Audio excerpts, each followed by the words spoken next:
திருச்சிற்றம்பலம். மாற்றம் மனம் கழிய நின்ற மறையோனே, கரந்தபால் கண்ணலொடு நெய் கலந்தாற் போல சிறந்த அடியார் சிந்தனையுள் தேனூறி நின்று பிறந்த பிறப்பருக்கும் எங்கள் பிரமான் நிறங்கள் ஓர் ஐந்துடையாய் விண்ணோர்கள் ஏத்த. பூவானது தோன்றும், நம் கண்களுக்கு புலப்படும். ஆனால் அந்த பூவில் உள்ள அந்த மனமானது தோன்றாது. இப்படி நாற்றத்தின் நேரியாய் சேயாய் நனியானே, இந்த உலக உயிர்களில் இறைவனை நேசிப்பவர்களுக்கு, பக்தி செய்பவர்களுக்கு அவனுடைய அடியார்களாக பெற வேண்டும், அடியார்களாக பெற வேண்டும், அந்த ஒரு தகுதி பெற வேண்டும் என்ற ஒரு எண்ணம் கொண்ட உயிர்கள். இறைவன் அடியார்க்கு எளியவன். ஆனால் அந்த அடியாராக, இறையடியார்களாக, சிவ அடியார்களாக நாம் நம்மை தகுதிப்படுத்துவது என்பது மிகவும் கடினமான ஒன்று. இறைவனுடைய கல்யாண குணங்கள், அவனையே நம்முடைய தாய் தந்தையாக, தலைவனாக ஏற்று அவன் இட்ட பணியை செய்து அவன் காட்டும் நெறிமுறைகளையெல்லாம் பின்பற்றி இருமைகளை கடந்து இன்ப துன்பங்களை அனுபவிக்காது இறைவனை மட்டுமே அனுபவிக்கும் அத்தகைய ஒரு அடியார் நிலையை பெற்றவர்களுக்கு இறைவன் நனியானாக அவர்களுடைய அருகே, அவர்களுடைய அகத்திலேயே விளங்குகின்றான். மற்றையவர்களுக்கு, இந்த நிலையை பெறாதவர்கள், பெற விரும்பாதவர்களுக்கு அவன் தூரத்திலேயே இருப்பவனாக இருக்கின்றான். அப்படிப்பட்ட இறைவன் மாற்றம் மனம் கழிய நின்ற மறையோன். இத்தகு பக்தி நெறிமுறைகளுக்கு மாறான சிந்தனைகளையெல்லாம் இறைவன் நம்முடைய மனத்தில் உள்ளவற்றை கழியச் செய்கின்றான். நம் மலங்களை ஒடுக்குகின்றான். மறையோனாக இருந்து, மறை நாயகனாக, அந்த மறையின் பொருளாக இருந்து இறைவன் அத்தகைய நிலைக்கு அடியாரை உயர்த்துகின்றான், உயிர்களை உய்வடையச் செய்கின்றான். இறைவனுடைய நிலையினுடைய சிறப்பு, இறைவன் சொல்லையும் மனத்தையும் கடந்து நிற்கின்ற இரகசிய பொருளாக உள்ளான். அப்படிப்பட்ட இறைவனை பக்தி செய்பவர்கள், அவன் திருவடியில் புகுபவர்கள், அவன் தொண்டில் தம்முடைய வாழ்நாளை கழிப்பவர்கள், அத்தகைய மெய்யடியார்கள் உள்ளத்திலே இறைவன் சிறப்பாக விளங்குகின்றான். கரந்தபால் கண்ணலோடு நெய் கலந்தாற் போல அப்படி விளங்கும் இறைவன் உயிர்களின் அறிவு விளங்கும்படி செய்து அறிவினை விரிவடையச் செய்கின்றான். அப்படிப்பட்ட அந்த நிலையில் இருக்கும் உயிரானது எத்தகைய ஒரு நிலையை அடைகின்றது, எதனை அது அனுபவிக்கின்றது, உணர்கின்றது? அந்த ஆனந்தமானது அந்த பசுவிற்கு, அந்த உயிருக்கு கிடைக்கும் பொழுது புனிதமான பாலோடு சர்க்கரையும் நெய்யும் கலந்த அந்த இனிமை, அந்த இனிமைதான் ஆனந்தம். அந்த ஆனந்த நிலை, அந்த நிலையானதை நாம் எதை கொடுத்தும் வாங்க முடியாது. அது இன்பமாக ஊற்றெடுக்கின்றது நம்முடைய அகத்தினிலே.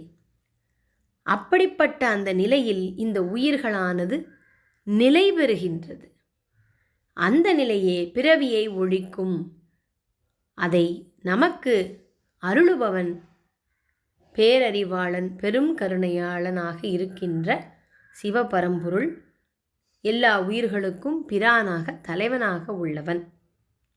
அத்தகைய இறைவன் நிறங்கள் ஓர் ஐந்துடையாய் விண்ணோர்கள் ஏத்த மறைந்திருந்தாய் எம்பெருமான் வல்வினையேன் தன்னை மறைந்திட மூடிய மாய இருளை அறம் பாவம் என்னும் அரும் கயிற்றால் கட்டி புறந்தோல் போர்த்தெங்கும் புழு அழுக்கு மூடி. இறைவன் பஞ்சபூதங்களை தன்னுடைய திருமேனியாக கொண்டவன். நாம் அவனை உருவமாக உணர்வதற்கு, அப்படி அந்த பஞ்சபூதங்களினுடைய நிறமாக அவன் நமக்கு காட்சி கொடுப்பது பொன்னிறம், வெண்ணிறம், செந்நிறம், கருநிறம், புகைநிறம். இவை முறையே உணர்த்தும் பஞ்சபூதங்கள் நிலம், நீர், தீ, கால் என்று சொல்லப்படும் காற்று, வான் ஆகியவற்றை முறையாக நிறமாக இறைவன் கொண்டுள்ளான். இறைவன் ஒரு எக்கன் போல தோன்றி நின்ற அந்த ஒரு காலத்தில் விண்ணவர்கள் அவனை அறிந்திலர், அவனை அறிய முடியவில்லை என்ற கதை கேன உபனிடத்தில் இருப்பதாக தமிழ் மூதறிஞர் காசுப்பிள்ளை ஐயா ஒரு குறிப்பினை இங்கே நம்மளுக்கு சொல்லியிருக்கின்றார். இறைவன் உயிர்களுக்குள்ளே கலப்பினால் ஒன்றாகவும் ஆனால் பொருட்தன்மையில் வேறாகவும் இருக்கின்றான். சைவ சித்தாந்த அத்துவித கொள்கை இதை நமக்கு உணர்த்துகின்றது. அப்படி நம்முள் கலந்திருக்கும் இறைவனை அவனுடைய தன்மையை உணராதவர்கள், அவன் கலப்பினால் ஒன்று தன்மையினால் வேறு, ஆனால் அத்தகைய தன்மையினை உணராதவர்கள்தான் வல்வினை உடையவர்கள். அப்படி அந்த வல்வினை உடையவர்களுக்கு இறைவன் மறைபொருளாகவே, அதாவது அவர்களுடைய அகக்கண்ணுக்கு அவன் விளங்க மாட்டான். அவர்களுடைய அறிவு என்றென்றைக்கும் ஒரு சேர எல்லாவற்றையும் அறியும் ஒரு நிலையை அடைய முடியாது. ஏனென்றால் இவற்றை அடைய வேண்டும், அறிய வேண்டும் என்றால் அது அவன் அருளாலே, அவனுடைய அறிவே நம் உள்ளிருந்து நம்முடைய அறிவை விளங்கச் செய்ய வேண்டும். ஆகையினால் இறைவன் மேல் நம்பிக்கையும் பக்தியும் அவன் சிந்தனைகளை உணர முடியாதவர்கள், விரும்பாதவர்கள் அவனை அறிய முடியாது. அப்படிப்பட்ட ஆன்மாவை இந்த உடலானது சுமந்து கொண்டிருக்கிறது. இந்த உடல் ஆன்மாவினை மட்டும்தான் சுமந்து கொண்டிருக்கின்றதா? அல்ல.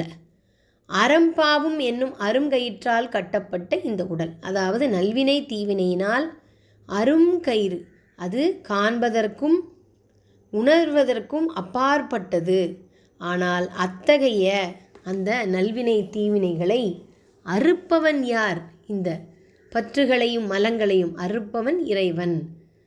அந்த இறைவனை நாம் உணர்வதற்கு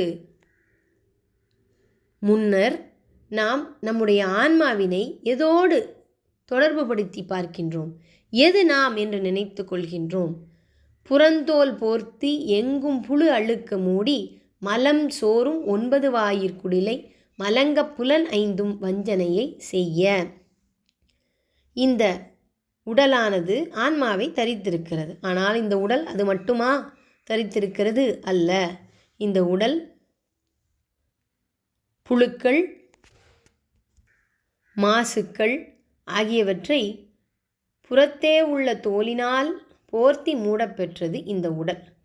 இந்த உடலில் உள்ள நவத்வாரங்களிலும் அழுக்கு வடிகின்றது. இதனை குடிசை என்று சொல்லுகின்றார். ஏன் குடிசை? இது நிலையான ஒரு பொருளை இந்த உடலானது தன்னுடைய ஐம்புரிகளின் வழியாக அறிய முடியாத வண்ணம் அது இழுத்து தந்திரமாக கேடு செய்கின்றதாம். நிலையான பொருளாகிய பேரின்ப வீட்டினை, இறைவனை அறிய முடியாத வண்ணம் இந்த ஐம்புரிகள் தந்திரமாக கேடு செய்கின்றது. அவற்றின் சார்பாக நின்று உன்னை அணுக ஒட்டாது தடை செய்யும் இந்த மனத்தின் இடர்பாட்டினாலும் உன்னோடு கலந்து உறவாகி உள்ளம் உருகி அழுது தொழுதலாகிய அந்த நற்செயல் யாதும் இல்லாத சிறியேன். அதன் பொருட்டு இந்த நில உலகத்தில் குருவாக எழுந்தருளி உன்னுடைய திருவடிகளை எனக்கு காட்டி அருளி நாயினும் கீழ்ப்பட்டவனாக கிடந்த அடியனேற்கு தாயினும் மேம்பட்ட கருணை வடிவான மெய்யனே. மலங்க புலன் 5 வஞ்சனையை செய்ய விலங்கு மனத்தால் விமலா உனக்கு கலந்த அன்பாகி கசிந்து உள் உருகு நலந்தான் இல்லாத சிறியேற்கு நல்கி நிலந்தென் மேல் வந்தருளி நீழ்கழல்கள் காட்டி. நீழ்கழல்கள் என்பது இறைவனுடைய தோன்றா புகழ். தோற்றம் என்று ஒன்று இருந்தால் அதற்கு ஒரு மறைவும் இருக்கும். அதனால் இறைவனுடைய புகழ் என்றென்றைக்குமே தோன்றா புகழ், ஓங்கும் புகழ், ஓங்கிக் கொண்டே இருக்கும். அப்படியே புகழும் ஒரு ஞானமும் கீர்த்தியும் அருளும் நிறைந்த அந்த கடல்களை காட்டி திருவடி தீட்சை கொடுத்து இறைவன் குருந்த மரத்தடியின் கீழ் குருவாக வீற்றிருந்து மாணிக்கவாசக பெருமானுக்கு அவருடைய ஆன்மா உய்வடைய செய்தமையை அவர் இங்கே கருணை கூர்ந்து நமக்கு விளக்குகின்றார் இறைவனுடைய மேலான அந்த கருணையை. ஞாயிற் கடையாய் கிடந்த அடியேற்கும் தாயிற் சிறந்த தயாவான தத்துவன். பொதுவாக நாய் போன்ற உயிரினங்களை அடியார் பெருமக்கள் எல்லோருமே எதனால் இவ்வாறு சொல்லுகின்றார்கள் என்றால், அதற்கு நிறைய நல்ல குணங்களும் நன்றி அறிதல், தன்னுடைய எஜமானனுக்கு விசுவாசமாக இருத்தல் ஆகியவை இருந்தாலும் கூட அந்த நாயினுடைய ஒரு குணமானது என்னவென்றால், தன்மையானது என்னவென்றால், அது தன்னுடைய வாயிலிருந்து உமிழ்ந்த உணவினை அதையே மீண்டும் அது உட்கொள்ளும். அதனால் இப்படிப்பட்ட ஒரு செயலானது அது செய்கின்றமையால் ஞாயிறும் கடையாய் கிடந்த அடியேற்கு என்று சொல்லுவதாக எங்களுடைய சைவ சித்தாந்த குரு ஐயா ஒரு எடுத்துக்காட்டு சொல்வார்கள். அப்படி அத்தகைய நம்முடைய நிலையை எவ்வளவு தூரம் நாம் குறைத்து சொல்லும் பொழுதுதான் இறைவனுடைய மேலான கருணை எல்லோருக்கும் வெளிப்படும், எல்லோராலையும் உணர முடியும். எதையுமே நமக்கு கிடைத்த பேறு, நாம் செய்த புண்ணியம் என்று நாம் சொல்லிவிட்டோமே ஆனால் அங்கே இறைவனுடைய கருணைக்கு அது இழுக்கு. எந்த நிலையிலும் உயிர்கள் உய்வடைய அத்தகைய இருமைகளை கடந்த ஒரு நிலையான பேற்றினை உயிர்கள் பெறுகின்றது என்றால் அது அவன் அருளாலே, அவனுடைய அறிவாலே அவற்றை உணர முடியும். ஏனால் அத்தகு ஒரே நேரத்தில் அனைத்தையும் உணரக்கூடிய அந்த மேலான அறிவு உடையவன் இறைவன் ஒருவனே. அதனால் அந்த அறிவினை கொண்டுதான் நம்மால் அவனையே அறிய முடியும். அவன் அறிவை கொண்டுதான் அவன் அறிவினை அந்த அறிவாக ஞான ஒளியாக மாசற்ற சோதி மலர்ந்த மலர்ச்சுடரே என்று அடுத்த 63வது வரியில் சொல்லுகின்றார் நம்முடைய மாணிக்கவாசக பெருமான். குற்றமில்லாத ஒளியானது மாசற்ற ஜோதி, இதழ்களால் மலரப்பெற்ற பூ போன்ற ஒளிமேனியன், மேன்மையன், பிரகாசமுடையவன், விரிந்த ஒரு சுடராக வீற்றிருப்பவன் அவன். தேசனே தேனார் அமுதே, இன்பம் மிகுந்த அமுதமாக வீற்றிருப்பவன் சிவலோகத்தில் வீற்றிருக்கின்றான். தேசனே இந்த அனைத்து உயிர்களுக்கும் அண்ட சராசரங்களுக்கும் தலைவன் அவன். பாசமாம் பற்றறுத்து பாரிக்கும் ஆரியனே. பாசம் என்பது மலங்கள், ஆணவம், கண்மம், மாயை. ஆக அந்த பாசம் என்னும் பற்றுதலை, அது நம் உடலை பற்றி இருக்கின்றது, அதனை அரிக்கும் பாரிக்கும் ஆரியன். ஆரியன் என்பவன் தலைவன், குரு என்ற ஒரு பொருளில் நாம் இங்கே எடுத்துக்கொள்ளலாம். அப்படிப்பட்டவன் இறைவன். அவன் நேச அருள் புரிந்து நெஞ்சில் வஞ்சம் கெட. நேசம் காதலோடு கூடிய இரக்கம் என்று அழகாக சொல்லியிருக்கின்றார் காசுப்பிள்ளை ஐயா. அப்படி இரக்கத்தினை வைத்து என் அறிவினை விரிவிறச் செய்யும் மேலோன். அறிவானது அவன் மாசற்ற ஜோதி, கலங்கமற்றவன், குற்றமற்றவன். நம் உயிர்களுக்கு ஆணவம், கண்மம், மாயை என்னும் குற்றம் இருக்கின்றதே, அந்த பாசமாகிய அந்த மலம், அதனை அறுத்தால்தானே நம்மால் அவனை உணர முடியும். அந்த நம்முடைய அறிவானது விரிவடையும். அப்படிப்பட்ட ஒரு நிலையினை அவன் காதலோடு கூடிய இரக்கம் வைத்து நம்முடைய களங்கம் ஒழியும்படி, என் மனத்தில் உள்ள களங்கம் ஒழியும்படி நீங்காது விளங்கிய பேரருள் வடிவு அவன். அவன் பேராது நின்ற பெரும் கருணை பேரு ஆறே, பெரிய ஆறு போன்றவன், வற்றாதவன், ஆறா அமுதே அளவில்லா பெம்மானி. அவனை அளக்க இயலுமா? அளக்கவே இயலாதவன் அவன். அவன் ஆறா அமுது, அமுதம் போன்றவன். அமுதம் என்பதே இனிப்பு, இனிமை, அதுவும் அமுதம். அத்தகையவன் அவன். தெவிட்டாத அமுதம் போன்றவன். அந்த ஆனந்த நிலையில் வீற்றிருப்பவன், அந்த ஆனந்தமாகவே இருப்பவன், அதை நமக்கும் அருளுபவன். அதனால் அவன் தெவிட்டாத அமுதம். இன்பம் துன்பமாகிய நிலையை கடந்தால்தான் ஆனந்த நிலையில் இருக்க முடியும்.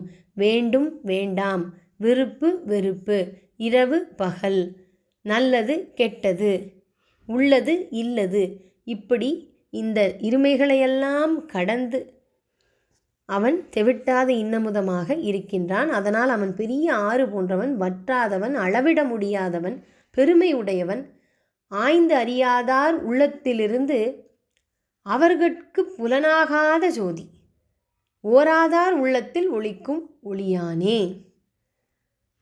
நீராய் உருக்கியன் ஆறுயிராய் நின்றானே.